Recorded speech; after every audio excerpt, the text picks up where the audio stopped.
पूरे 40 साल यानी 4 दशक का लंबा इंतजार आखिरकार खत्म हुआ है, क्योंकि भारत के प्रधानमंत्री अब न्यूजीलैंड की सरजमी पर कदम रख चुके हैं। लेकिन ये सिर्फ एक सामान्य राजनयिक दौरा नहीं, ये सिडनी से ऑकलैंड तक नए भारत की उस कूटनीतिक हुंकार की कहानी है जिसने पूरी दुनिया को चौंका कर रख दिया है। जकार्ता में ब्रह्मोस मिसाइल की दहाड़ से चीन पहले ही सहमा हुआ था। कैनबरा से ऐतिहासिक यूरेनियम डील ने भारत के बेदाग परमाणु रिकॉर्ड पर मुहर लगा दी और अब ऑकलैंड में गूंज रहा है भारत का डंका। यूपीआई के डिजिटल धमाके से लेकर सीधे हवाई संपर्क और फ्री ट्रेड एग्रीमेंट तक भारत अब ग्लोबल कूटनीति की बैक सीट नहीं बल्कि ड्राइविंग सीट पर है।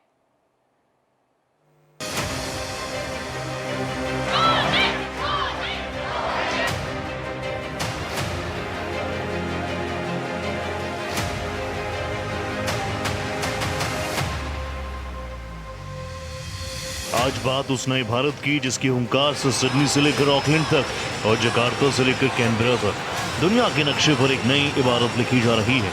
शुरुआत इंडोनेशिया से हुई, जहां भारत की ताकत का लोहा सिर्फ व्यापार में नहीं बल्कि रक्षा सौदों में माना गया। भारत की महाविनाशक ब्रह्मोस मिसाइल ने जब इंडोनेशिया के साथ डिफेंस डील को लॉक किया तो हिंद प्रशांत क्षेत्र में चीन के पैरों तले जमीन खिसक गई।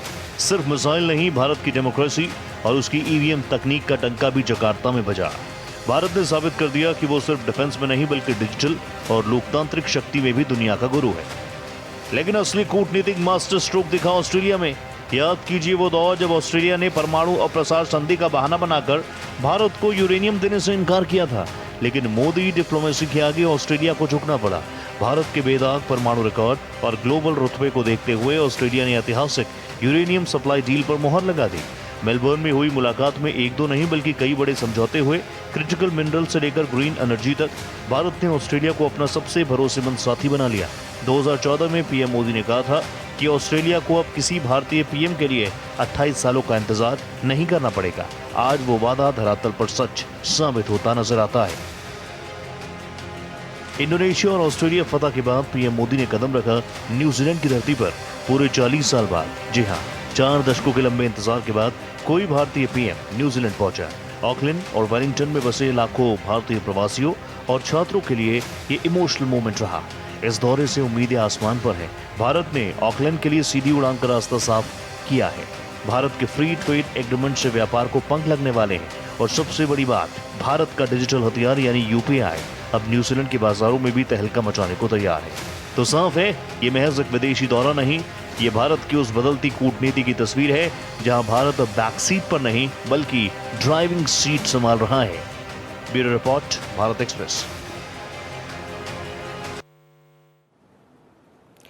और इसी पर हम चर्चा भी करेंगे, क्योंकि जिस तरीके से भारत का डंका पूरी दुनिया देख रही है, भारत की धमक पूरी दुनिया देख रही है, और आज न्यूजीलैंड की धरती पर प्रधानमंत्री नरेंद्र मोदी पहुंचे हैं और कई सारी डील समझौते यहां पर भी होंगे और भारत के लिए कितने ज़्यादा अहमियत रखते हैं और लाभकारी होंगे आने वाले फ्यूचर में, इसको लेकर चर्चा करेंगे। हमारे साथ 2 मेहमान जुड़ चुके हैं, professor Amitabh Singh international studies और साथ ही साथ आकाश जिंदल हमारे साथ जुड़ चुके हैं, आर्थिक मामलों के जानकार हैं।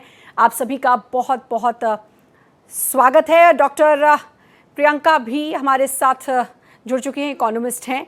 और सबसे पहले प्रोफेसर अमिताभ, मैं आपका रुख करना चाहूँगी क्योंकि इंटरनेशनल स्टडीज़ को आप बहुत बेहतर तरीके से समझते हैं। ये लगातार जो 6 दिन की और 3 देशों की यात्रा है, कल ऑस्ट्रेलिया में देखा किस तरीके से प्रधानमंत्री नरेंद्र मोदी का स्वागत हुआ, मेलबर्न मीट्स मोदी सबने देखा, वो धमक सबने देखी, और आज उसी को कंटिन्यू करते हुए न्यूजीलैंड में भी वही धमक। नहीं, बिल्कुल। और ये तीनों जो 3 देशीय जो ट्रिप है प्रधानमंत्री मोदी का, वो कई मामले में यूनिक है। एक तो अगर इंडोनेशिया से भी अगर शुरू करें तो हम देखेंगे कि हमने कितनी अचीवमेंट की in terms of foreign policy, trade, या जितने भी इनिशिएटिव अब तक नहीं लिए गए थे उनको हमने शुरू किया। खासकर वो जो एक पोर्ट का अग्रीमेंट था, वो जो सबांग का। उसके बाद ऑस्ट्रेलिया एक सबसे बड़ी मील की पत्थर था, क्योंकि ऑस्ट्रेलिया में हमने वो किया जो पिछले 2012 से हम इस टॉक्स में थे कि हम यूरेनियम डील उनसे कर पाए, जो संभव नहीं हो पाया था। और 1998 के न्यूक्लियर एक्सप्लोजन के बाद जब हमने वो न्यूक्लियर बॉम्ब बनाने की क्षमता हासिल की थी, उसके बाद ये सचमुच एक बहुत बड़ा मील का पत्थर था। लेकिन 2026 आते आते ऑस्ट्रेलिया यानी 2012 तक वो बिल्कुल कतई तैयार नहीं था यूरेनियम ट्रांजैक्शन के लिए। उस यूरेनियम ट्रांजैक्शन डील के लिए वो तैयार हो गया। और याद रहे कि ऑस्ट्रेलिया दुनिया का सबसे बड़ा यूरेनियम भंडार ऑस्ट्रेलिया के पास है, और हम उनसे कई सालों से ये डील करना चाहते थे, लेकिन वो कर नहीं पाए थे। अब वो संभव हो पाया था। तो हमारा जो कजाकिस्तान और रूस पर डिपेंडेंस था यूरेनियम के लिए, वो खत्म हो गया। और जिस तरह से प्रधानमंत्री मोदी की पॉपुलैरिटी हमने अमेरिका में भी देखी है, यहाँ भी देखी है, लेकिन ये एक टर्न अराउंड है। इसके साथ साथ हमको ये भी जोड़कर देखना होगा कि किस तरह चीन ने भी अपने तेवर बदले हैं इस ट्रिप को लेके। 6 जुलाई को उसने सबमरीन बेस्ड मिसाइल्स टेस्ट की। आज के दिन उन्होंने फिर एक नया मिलिट्री एक्सरसाइज, नेवल एक्सरसाइज शुरू किया है।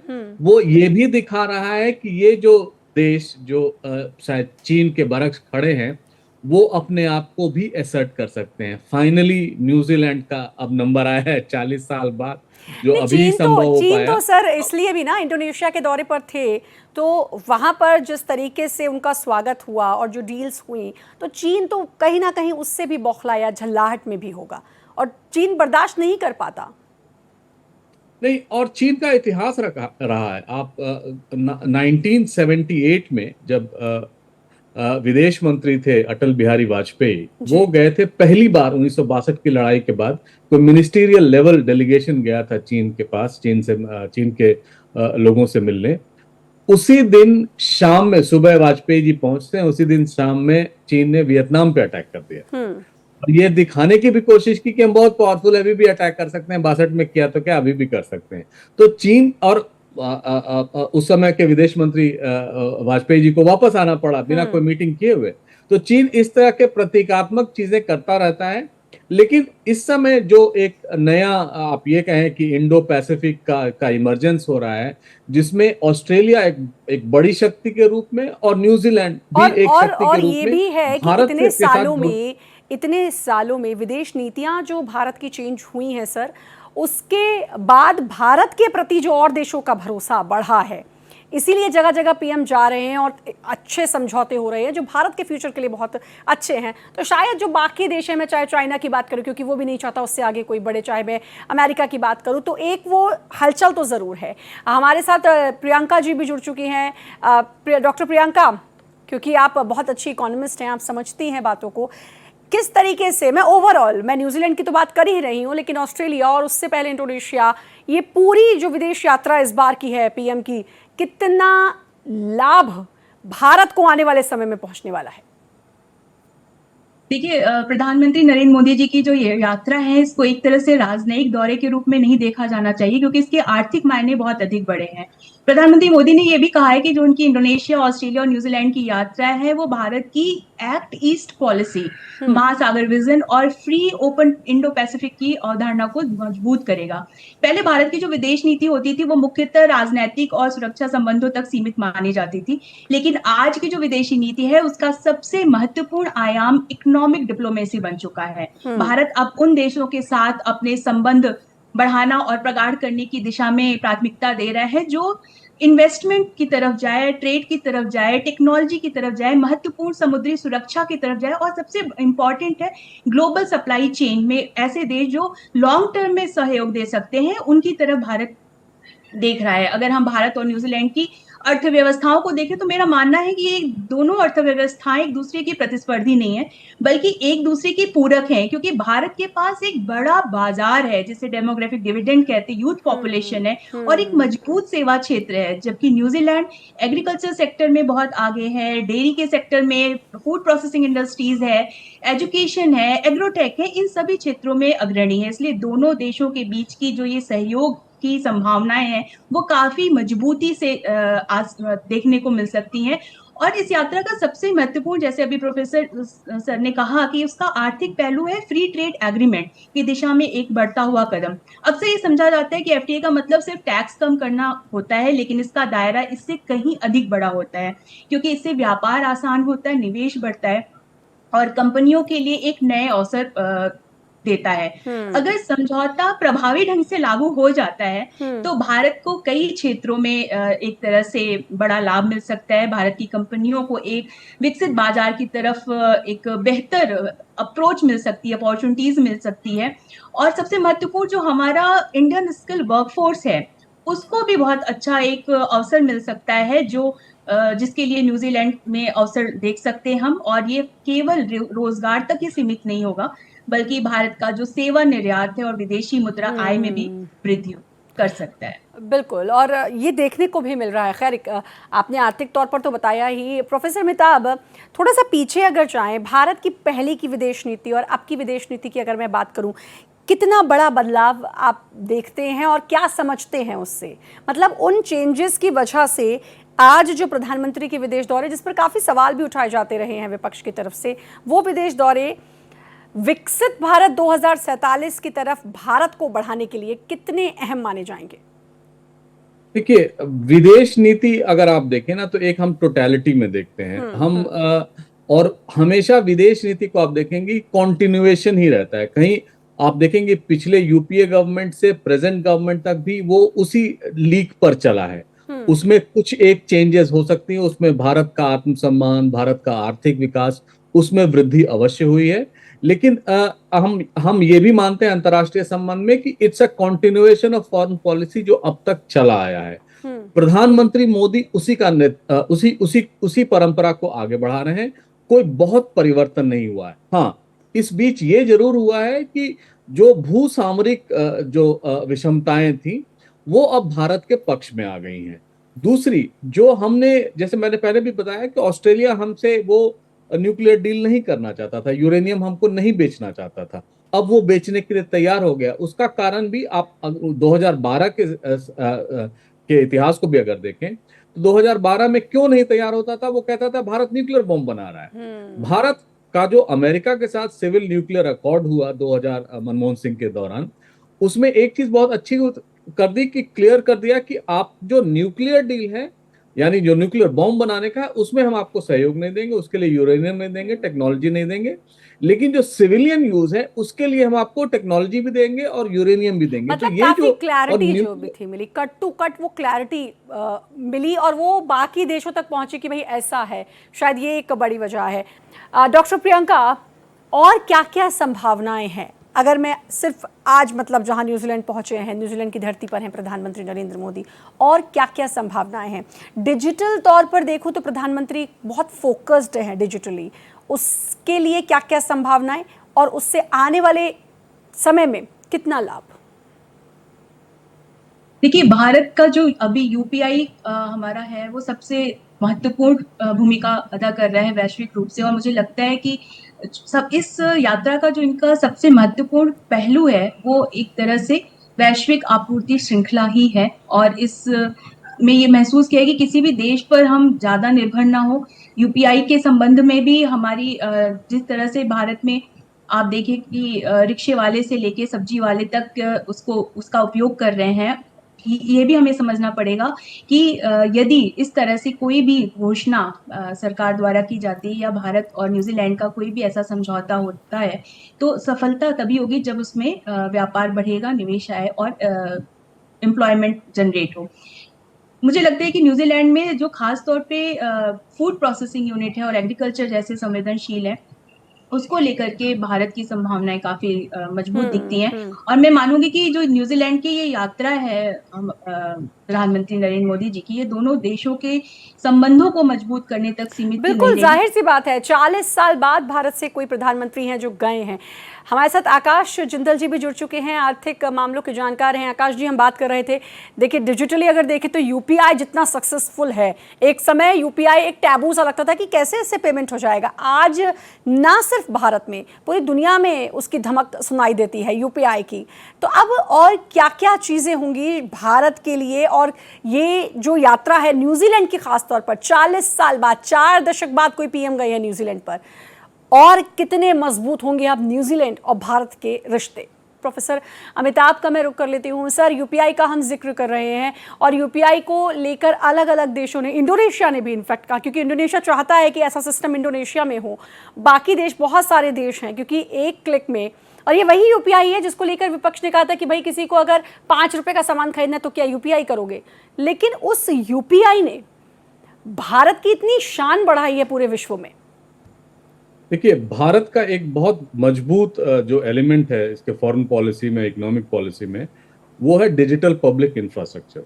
और उस डिजिटल पब्लिक इंफ्रास्ट्रक्चर को इस वर्तमान सरकार ने 2014 के बाद एक बहुत मजबूती प्रदान की है। चाहे वो डिजिटल पेमेंट्स हो, डिजिटल बैंक ट्रांसफर हो, चाहे वो यूपीआई, जो अब तक का सबसे सक्सेसफुल एक एंडेवर माना जा रहा है किसी भी डेवलपिंग कंट्री के लिए।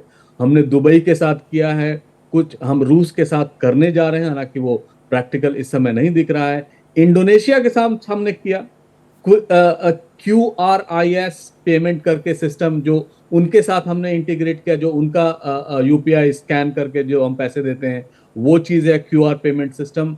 और इसी डिजिटल पब्लिक इंफ्रास्ट्रक्चर की डिप्लोमेसी को हमने आगे बढ़ाया है। और यही नहीं, इंडोनेशिया का एक इंडोनेशियन ओपन नेटवर्क है, ION कहते हैं उसको, उसमें इंडिया अपने आप को इंटीग्रेट कर रहा है उनके साथ। यानी उनके जितने भी डिजिटल पब्लिक इंफ्रास्ट्रक्चर हैं जिनको हम अदरवाइज सपोर्ट कर सकते हैं और जो काफी सिक्योर हैं, इसके चलते कई सारी चीजें, जैसे हमारी जो टेक्नोलॉजीज है, जैसे डिजी लॉकर है, आधार सिस्टम्स हैं, EKYC है, EVMs हैं, जो इलेक्ट्रॉनिक वोटिंग मशीन्स हैं, उनको इंडोनेशिया का जो डिजिटल नुसांतरा कहते हैं उनसे जोड़ा है। बिल्कुल बिल्कुल। और ये एक बहुत बड़ा कदम माना जाएगा।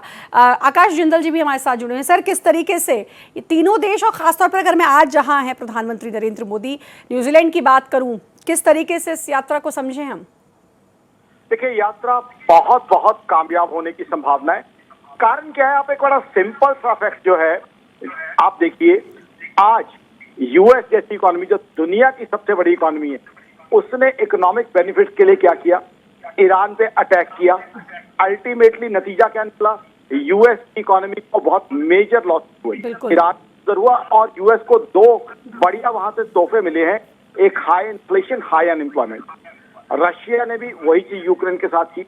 चाइना ने कभी BRI के थ्रू वो काम करने की कोशिश की, लेकिन हिंदुस्तान की बात देखिए, नरेंद्र मोदी साहब की बात देखें, प्रेम, दोस्ती और मिठास के साथ कारोबार को इतना बढ़ाया है कि इससे GDP ग्रोथ भी बढ़ेगी हिंदुस्तान में, हिंदुस्तान के फॉरेक्स भी स्ट्रांग होंगे, हिंदुस्तान के एक्सपोर्ट भी बढ़ेंगे, बायलैटरल भी बढ़ेगा, यहाँ एम्प्लॉयमेंट अपॉर्चुनिटीज भी बढ़ेंगी।